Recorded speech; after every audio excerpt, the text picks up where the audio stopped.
আসসালামু আলাইকুম বন্ধুরা, আজ আমি দেখাবো বাড়ির পোষা 7 কেজি ওজনের পোলট্রি মুরগি রান্নার রেসিপি।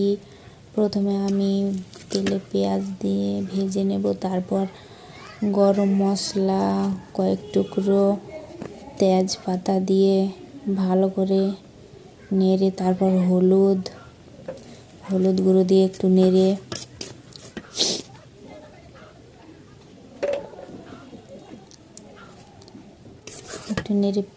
তারপর দিয়ে দেব মরিচের গুঁড়ো,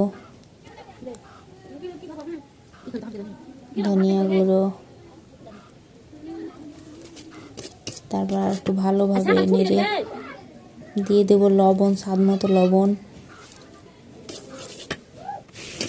তারপর ভালো করে কষিয়ে, যে মাংস দেখুন ভালো করে কষিয়ে তেল ঝাড়া অবধি নাড়তে হবে। তারপর আমি মাংসগুলো দিয়ে দিলাম।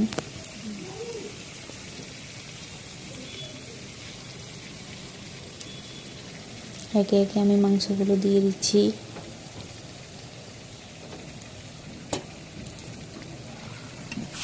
তারপর আমি আস্তে আস্তে নাড়ব।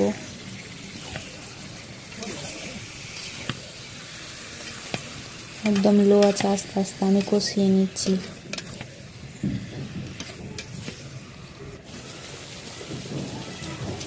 দেখুন কালারটা কেমন এসেছে।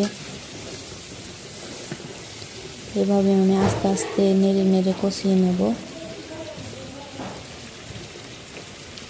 আমাদের গ্রামীণ পদ্ধতিতে মাটির চুলায় রান্না, কাঠের জালে। তারপর আমি জিরে, আদা বাটা, রসুন বাটা, জিরে বাটা দিয়ে দিলাম।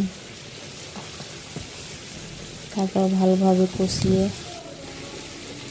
এইভাবে 10 মিনিট কষিয়ে দেখুন কি তেলটা ছেড়ে দিয়েছে।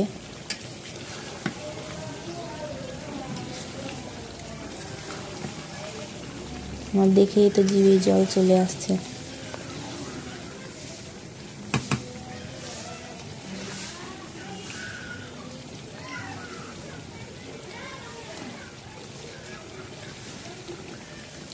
আমাদের গ্রাম অঞ্চলে কাঠের জালে রান্না করে।